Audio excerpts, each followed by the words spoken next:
प्रसंग चल रहा है महाप्रभु चैतन्य देव का दिग्विजय पंडित के साथ वार्तालाप। ये ऐसा पंडित है जिसे सरस्वती जी सिद्ध है, इसके सामने कोई बात नहीं कर सकता। नवद्वीप में आकर इसने डंका बजवा दिया कि या हमसे शास्त्रार्थ करें या हमारे विजय पत्र में अपनी हार लिख दें, तो कोई इससे सन्मुख नहीं हो रहा था। महाप्रभु चैतन्य देव ने विचार किया कि अगर ये पंडित कभी गंगा किनारे हमको मिल जाए तो एकांत में इस थोड़ी चर्चा हो जाए, तो इसको पता चल जाए कि भगवान ने एक से एक बढ़कर विद्वान, एक से एक बढ़कर ज्ञानी बनाए हैं। पता लगाया विद्यार्थियों से कै बजे गंगा जी आता है, तो बताया शाम टाइम आता। महाप्रभु अपने परिकर के साथ गंगा किनारे बैठकर ऐसे इस शास्त्र की चर्चा कर रहे थे। इतने में इशारा हुआ कि वो देखो दिग्विजय पंडित आ रहा है। दिग्विजय पंडित गए, गंगा जी का आचमन किया, प्रणाम किया, लौटे तो देखा कुछ विद्यार्थी जन तर्क विवाद कर रहे, तो ऐसे ही मनोरंजन के लिए खड़े हो गए। जो ही देखा तो सब खड़े हो गए,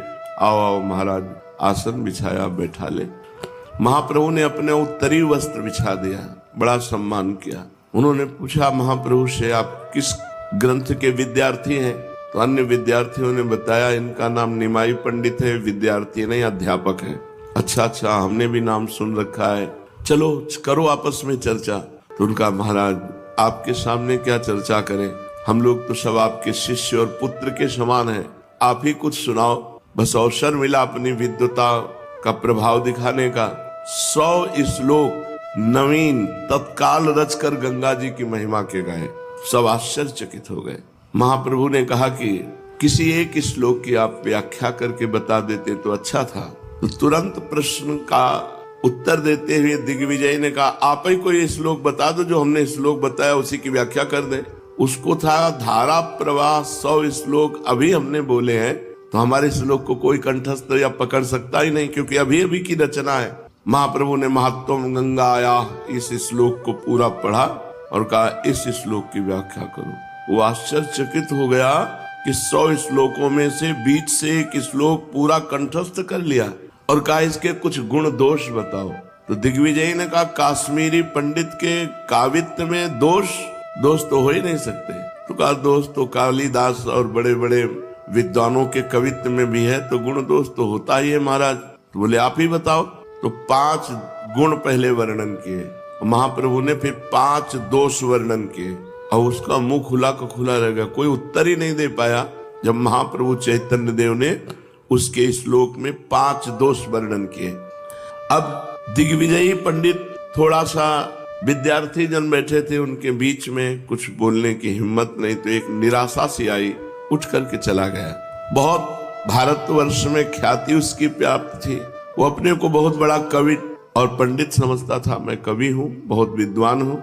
देश में घूम घूम करके जो इज्जत प्रतिष्ठा प्राप्त की थी, आज गंगा किनारे महाप्रभु चैतन्य देव ने सारी उसके हेकड़ी और अभिमान धूल धूसरित कर दिया। उसकी आशा थी कि नवद्वीप में मेरा डंका बजा है तो कोई हमसे शास्त्रार्थ करने वाला मिलेगा ही नहीं। इतनी ऊंची आशा पर पानी फिर गया, क्योंकि कोई उत्तर नहीं दे पाए। 5 दोष जब वर्णन किए तो चुप केवल सुन लिए। अब उनके हृदय में बड़ी भारी आग लगी कि मेरी सारी ख्याति मिट्टी में मिल जाएगी, ये तो मुझे परास्त कर देगा निमाई। गंगा जी से लौटकर वे चुपचाप आकर पलंग पर पड़ रहे। उनके साथी पंडितों ने भोजन के लिए बहुत आग्रह किया, किंतु कहा तबीयत खराब है। तबीयत तो बिगड़ी जाएगी, जो अहंकार की तबीयत है वो महापुरुषों के सामने बिगड़ जाती है। बार बार जब उनके जनों ने कहा तो थोड़ा कड़क स्वर में कहा, आज हमारी पाने की इच्छा नहीं, स्वास्थ्य ठीक नहीं, आप लोग पाइए। बार बार वो सोचते मेरे सरस्वती को क्या हो गया है। उनको ये पता नहीं कि भगवान और भगवान के भक्त, इनसे सरस्वती जी भी डरती हैं। जब देवताओं ने सरस्वती जी के चरणों में माथा रखा और कहा कि भरत जी की बुद्धि को बदल दो, राम जी को मनाने चित्रकूट जा रहे हैं, तो सरस्वती जी ने कहा तुम्हारी बुद्धि खराब है, भरत जी की बुद्धि हम बदल दें, हमारी सामर्थ्य है कि भरत जी की बुद्धि बदल दें। सवाल नहीं, भरत जी की बुद्धि नहीं बदली जा सकती। क्यों? क्योंकि जिनको सरस्वती जी से बुद्धि प्राप्त हुई उनमें भरत जी स्थित है। ये मुझे क्या हो गया? बड़े बड़े दिग्विजयी विद्वान मेरे सामने बोल नहीं पाते थे, अच्छे अच्छे शास्त्री और आचार्य मेरे प्रश्नों का उत्तर देना तो अलग रहा, मेरे प्रश्न का रहस्य भी नहीं समझ पाते थे, और आज गंगा किनारे एक नए युवक अध्यापक ने मेरी पूरी धुल ली, एक भी न चली। मेरी बुद्धि पर पत्थर पड़ गए, उसकी एक बात का भी मुझसे उत्तर देते नहीं बना। मेरी समझ में नहीं आता कि बात क्या हो गई मेरे अंदर। उन्हें बार बार अपने इष्ट सरस्वती देवी पर बड़ा क्रोध आने लगा। सोचने लगे मैंने कितने परिश्रम से सरस्वती मंत्र का जाप किया, सरस्वती जी ने प्रत्यक्ष प्रकट होकर मुझे वरदान दिया कि मैं शास्त्रार्थ में सदा तुम्हारी जिह्वा पर निवास किया करूंगी। तो आज सरस्वती का वचन झूठा कैसे हो गया? आज मेरी जिह्वा पर से कहां चली गई? इसी उदेड़ वन में जप करते हुए तंद्रा से आई। सरस्वती जी स्वप्न में आई और कहा, सदा एक सी दशा किसी की नहीं रहती। जो सदा सबको विजय ही करता रहा उसे एक दिन पराजित होना पड़ता है। तुम्हारा पराभव तुम्हारा कल्याण करेगा, ये तुम्हारी पराजय तुम्हारा कल्याण करेगी। इसे तुम्हें इस दिग्विजय का और मेरे दर्शन का फल समझना चाहिए। यदि आज तुम्हारी पराजय न होती तो तुम्हारा अभिमान और भी अधिक बढ़ता। अभिमान ही नाश का मुख्य हेतु है। तुम निमाई पंडित को साधारण पंडित ही न समझो, वे साक्षात भगवान हैं, वे नर रूपधारी श्री हरि हैं। उन्हीं की शरण में जाओ, तभी तुम्हारा कल्याण होगा और तुम इस मोह रूपी अज्ञान से मुक्त हो सकोगे। इतना सरस्वती जी ने स्वप्न में दिग्विजयी पंडित से कहा। दिग्विजयी की आंखें खुल गई, देखा कि सूर्य भगवान उदय हो चुके। ऐसा कभी नहीं हुआ। सूर्य के पहले उठकर संध्या वंदन, अर्घ्य, उपस्थान आदि। पंडित जी तत्काल उठे, बड़ी शीघ्रता से जल्दी से कुर्ता पहनकर नंगे सिर नंगे पैरों भागे। कहाँ के लिए? निमाई पंडित के घर के लिए। रास्ते में इनको जो कोई देखता है एकदम राजा महाराजाओं के भांति हाथी घोड़े लाभ लश्कर से चलने वाला दिग्विजय पंडित अकेले नंगे पैर नंगा सर केवल कुर्ता धोती पहने भागता हुआ निमाई पंडित के घर जा रहा। ये क्या हो गया? लोग आश्चर्य करते। ये दिग्विजयी पंडित जब चलता तो आगे नगाड़ा बजता और राज कर्मचारी ऐलान करते हुए चलते थे। आज नंगे पैर भागता हुआ जा रहा है। बड़ा कौतूहल हुआ लोगों को। कोई तो क्या हो गया इसके लिए पीछे लग जाते, पंडित के पीछे। बहुत से विद्यार्थी और अध्यापक दिग्विजय पंडित के पीछे लगे। निमाई पंडित के घर जा रहा है, क्या होगा? झुंड के झुंड ब्राह्मण इनके साथ हो गए। किसी से पूछा निमाई पंडित का घर कौन है? उस समय महाप्रभु चैतन्य देव गंगा स्नान करके तुलसी जी को गंगा जल दे रहे थे। दिग्विजय पंडित को अपने घर आते देख करके लोटा रख दिया और हाथ जोड़ करके प्रणाम किया। दिग्विजय पंडित सादे वेश में सीधे जाके महाप्रभु के चरणों में साष्टांग लौट गए। ये बड़ी बात है। सारा अहंकार तिनकी संगति रहत, जाति कुल मद सब नंसै। भगवत प्रेमी महापुरुषों के संग का प्रभाव जन्म जन्मांतर के अहंकार की गांठ खुल गई। महाप्रभु को साष्टांग दंडवत किया, चरण पकड़ लिए। महाप्रभु ने जल्दी से उठाकर छाती से लगाते हुए कहा, अरे अरे महाराज महाराज, ये आप क्या कर रहे हैं? मैं तो आपके पुत्र के समान हूँ, आपके शिष्य के समान हूँ। आप जगत पूज्य हैं। आप ऐसा करके मुझ पर पाप क्यों चढ़ा रहे हैं? आप मुझे आशीर्वाद दीजिए। आप ही मेरे परम पूजनीय और परम माननीय हैं। गदगद कंठ से दिग्विजय ने कहा, प्रभु बस अब नहीं। मान प्रतिष्ठा की भयंकर आग में जलता हुआ पूरा जीवन हो गया। अब इस पापी को अधिक मत ठुकराइए, अब स्वीकार कर लीजिए। प्रतिष्ठा रूपी शुकरी विष्ठा को खाते खाते पतित हो गया। नारकियों को अधिक पतित न बनाइए। हे शरणागत प्रतिपाल भगवान, आप मेरा उद्धार कीजिए। वो ऐसे आंसू बहाते हुए महाप्रभु के साथ। सब पंडित आश्चर्यचकित, ये क्या हो गया? दिग्विजय पंडित के एक बच्चे जैसी हालत। महाप्रभु हाथ पकड़ करके अंदर ले गए, क्योंकि भीड़ लगी हुई थी बाहर। आसन में बैठाला और बैठा कर कहने लगे, आप ये क्या? आप पैदल यहाँ तक कष्ट किया, सेवक भेज देते, मैं आपकी आज्ञा से दौड़ता हुआ आपके पास आता। मालूम होता है आप मुझे सम्मान प्रदान करने और मेरी इस टूटी फूटी कुटिया को पावन करने के निमित्त यहाँ पधारे हैं। मैं अपना परम सौभाग्य समझता हूँ। आज मेरा ये घर पावन हो गया, मेरी विद्या सफल हो गई। जो आप जैसे महापुरुषों के चरण हमारे यहाँ पड़े। दिग्विजयी पंडित सिर नीचा के आंसू बहाते हुए चुपचाप प्रभु की बातें सुन रहे थे। वे कुछ भी नहीं बोल रहे थे। इसलिए प्रभु धीरे धीरे फिर कहना आरंभ किया, ओ कल की बात के लिए मुझे बड़ी लज्जा आ रही है। मैंने व्यर्थ में ही कुछ कहकर आपको दुख पहुंचाया, तो आप कुछ अन्यथा न समझें। बस हम सब विद्यार्थी जन बैठकर शास्त्रार्थ कर रहे थे, शास्त्र की बातें कर रहे थे, वैसे ही आपसे बात कर ली। वैसे आपने पूरे नवद्वीप में सुना होगा मेरा बड़ा चंचल स्वभाव है। उसी चंचल स्वभाव के वश आपकी कविता में गुण दोष का वर्णन किया। आप सब बातें भूल जाओ। मैं ऐसे ही बकने लगता हूँ।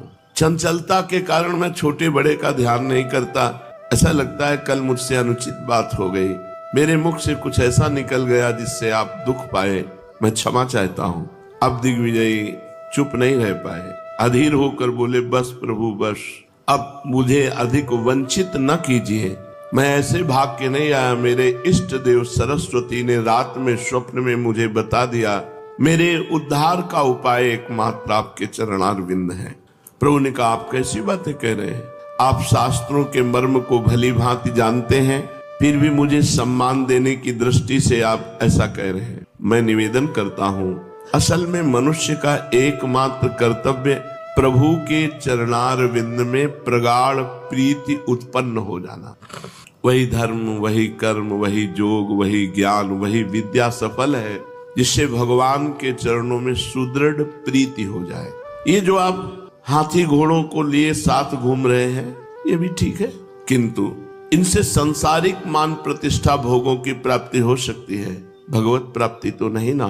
आप जानते हैं, शास्त्र स्वाध्याय कंठस्थ कर लेना, दूसरों को प्रवचन कर लेना आदि आदि, ये सब व्यापार मात्र है। यदि भगवान के चरणों में प्रीति ना हुई तो एक भगवान के चरणों का निरंतर चिंतन ही संसार सागर से पार होने का उपाय है।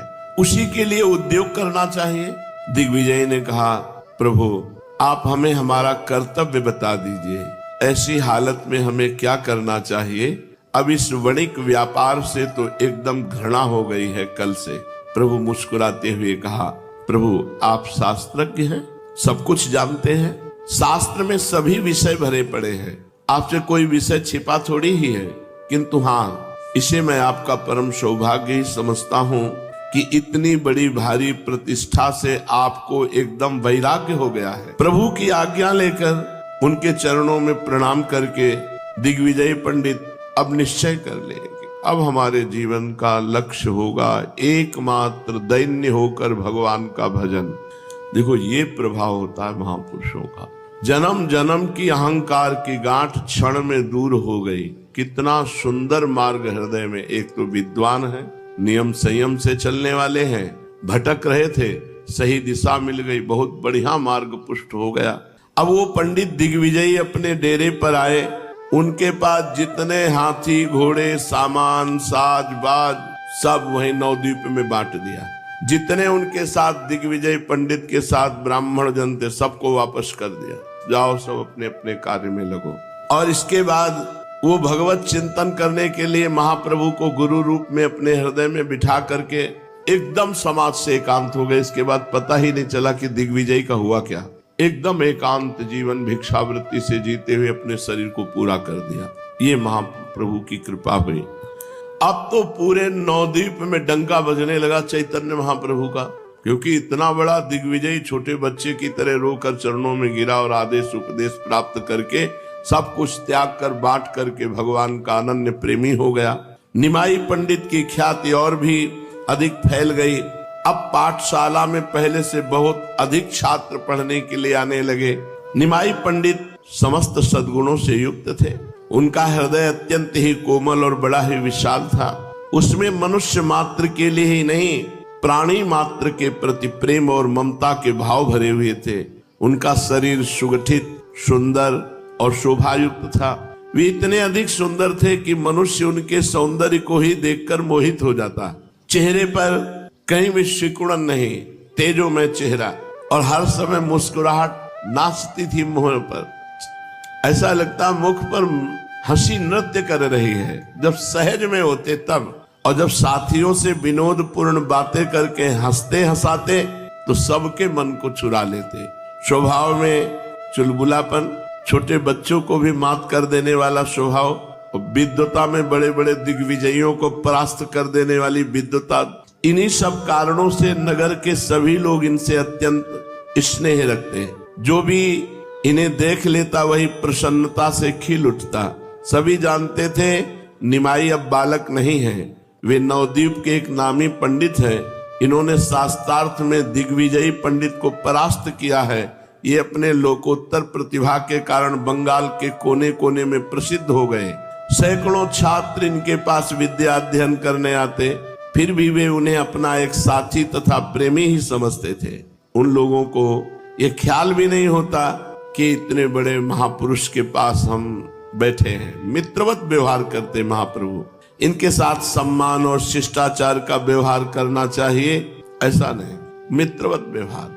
अगर कोई सम्मान करना भी चाहता तो महाप्रभु उसे अवसर ही नहीं देते सम्मान का। ऐसी हंसी मजाक करके उसे समानता प्रदान करते, ऐसी छेड़खानी करते को भूल जाता इनको सम्मान करना है। बड़े बड़े लोगों से परिहास करने में नहीं चूकते थे। ये नवद्वीप के प्रत्येक मोहल्ले में घूमते, कभी इस मोहल्ले से उस मोहल्ले जा रहे, कभी उस मोहल्ले से इस मोहल्ले, रास्ते में जो मिल जाता उसी से कुछ न कुछ छेड़खानी करते। बड़े लोग कहते, पंडित इतनी भारी विद्वता होने पर थोड़ा तो गंभीर रहा करो, हर समय लड़कपन ठीक नहीं होता। अब तुम एक गणमान्य विद्वानों में माननीय हो, आप झूठा सा आश्चर्य प्रकट करते। अच्छा, अब हमारी पंडितों में गणना हो गई, विद्वानों में गणना हो गई, हमें नहीं पता था, आज आप बताया, अब इस पर विचार करेंगे। वो बेचारा चुप हो जाता, अपना समूह लेकर वो चला जाता, और ये विद्यार्थियों के साथ खेलते हुए फिर आगे बढ़ जाते। इनका नगर भ्रमण बड़ा ही मनोहर होता। देखने वाले इन्हें एकटक देखते देखते रह जाते।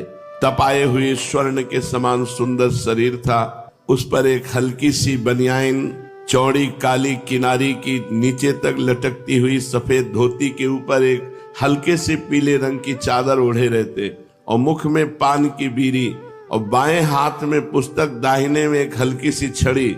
साथ में 10-5 विद्यार्थी, और उनसे बातें करते हुए चले जा रहे थे। बीच बीच में इधर उधर भी देख लेते। किसी कपड़े वाले की दुकान को देखकर उस पर जा बैठते। कपड़े वाला पूछता, कहिए महाराज क्या चाहिए? आप हंसते हुए कहते हैं, जो यजमान की इच्छा हो दे दो। दुकानदार कहता, हंसी मजाक कर रहे हो? कोई दुकानदार जबरदस्ती इनके सिर पर कपड़ा मढ़ देता। उससे कहते, लेने की तो हमारी इच्छा नहीं, पर जब आप श्रद्धा से देते हो तो लेते जा रहे हैं, पर पैसे की आशा मत रखना, और उधार हम किसी से लेते नहीं और नगद किसी को देते नहीं। अब हमारे को आप दे रहे हो तो श्रद्धा से अब ले जा रहे हैं। दुकान वाला बेचारा हंसता रहता। चलते चलते कहते, दामों की आशा मत रखना। दुकानदार हाथ जोड़कर श्रद्धा के साथ कहता, हमारा अहोभाग्य महाराज, आप ले जाओ, आप पहनोगे तो हम समझेंगे हमारा व्यापार सफल हो गया। ये कपड़ा और लेते जाइए और अपने छात्रों को वस्त्र बनवा दीजिए। ऐसा ये प्रसन्नता पूर्वक उन वस्त्रों को ले आते, और गरीब जो अपने मित्र विद्यार्थी जन थे उनको कपड़ा दे देते। कपड़े खरीदने के लिए जिनके पास पैसा नहीं होता, और ऐसे जब कपड़े मिलते तो उनके घर जाकर के महाप्रभु कपड़ा दे आते थे। कभी किसी गरीब वस्त्र बनाने वाले के यहाँ जाते और उसको थान देते कपड़े का, और कहते, दाम तो हमारे पास है नहीं, बोलो श्रद्धा के साथ दोगे? अरे हाँ महाराज, ले जाइए, आप ही तो हैं इसके सच्चे ग्राहक। तो कहते, चलो अच्छा, फिर कभी देखेंगे, हंसते हुए चल देते। ऐसे महाप्रभु किसी से भी विनोद करने में चूकते थे नहीं थे। इनके नाना नीलांबर चक्रवर्ती के पास बहुत से अहीरों के घर थे। वे दूध बेचने का व्यवसाय करते। आप उनके घरों में चले जाते और जिस अहीर को भी पाते उससे कहते, मामा आज दूध नहीं पिलाओगे? इन्हें बड़े सत्कार से वो अपने घर में ले जाता। सभी मिलकर विद्यार्थियों के सहित इनका खूब सत्कार करके कोई ताजा दूध पिलाता, कोई दही लाकर खवाता, कोई थोड़ा माखन लेने का आग्रह करता। ये निसंकोच भाव से खाने लगते। घर की स्त्री को देखकर कहते, मामी तेरा दही तो खट्टा है, थोड़ी चीनी डाल देती तो स्वाद बन जाता। ये सुनकर कोई चीनी लेने दौड़ती। चीनी घर में ना होती तो गुड़ ही ले आती। ये हंसते हंसते गुड़ के साथ दही पाने लगते, विद्यार्थियों को भी दूध दही पिलाते और फिर हंसते हंसते पाठशाला की ओर चले जाते। विशेषकर ये सीधे साधे वैष्णवों को और सरल स्वभाव वाले दुकानदारों को खूब छेड़ते थे। दुकानदारों को भी इनके साथ छेड़खानी करने में आनंद आता। एक पान वाले से इनका सदा झगड़ा ही बना रहता था। ये उससे मुफ्त पान मांगा करते और मुफ्त देने से इनकार करता, तभी अपने हाथ से ही पान लगाया उठा लेते और पान वाला देखता रहता और ये उसे चट पा जाते। पान वाला भी रोज इसी लड़ाई की प्रतीक्षा करता था कि निमाई पंडित आवे, हमसे इस तरह विनोद करें, हमारा पान पा जाए। उसे बड़ा आनंद प्रतीत होता था और ये झगड़ा प्रायः रोज हुआ करता था। कभी तो दिन में 2-2, 3-3 बार हो जाता था। पान वाला बड़ा सरल प्रकृति का कोमल पुरुष था। वो उन्हें पुत्र की तरह प्यार करता, महाप्रभु चैतन्य देव को। एक वहां श्रीधर नाम के भक्त दुकानदार थे, बड़े महात्मा है। श्रीधर जी बहुत बड़े महात्मा है, बहुत गरीब, ये अत्यंत गरीब थे किंतु बहुत बड़े भजनानंदी। उनके पास रहने वाले उनसे परेशान थे श्रीधर से, क्योंकि वो पूरी रात भर रोया कर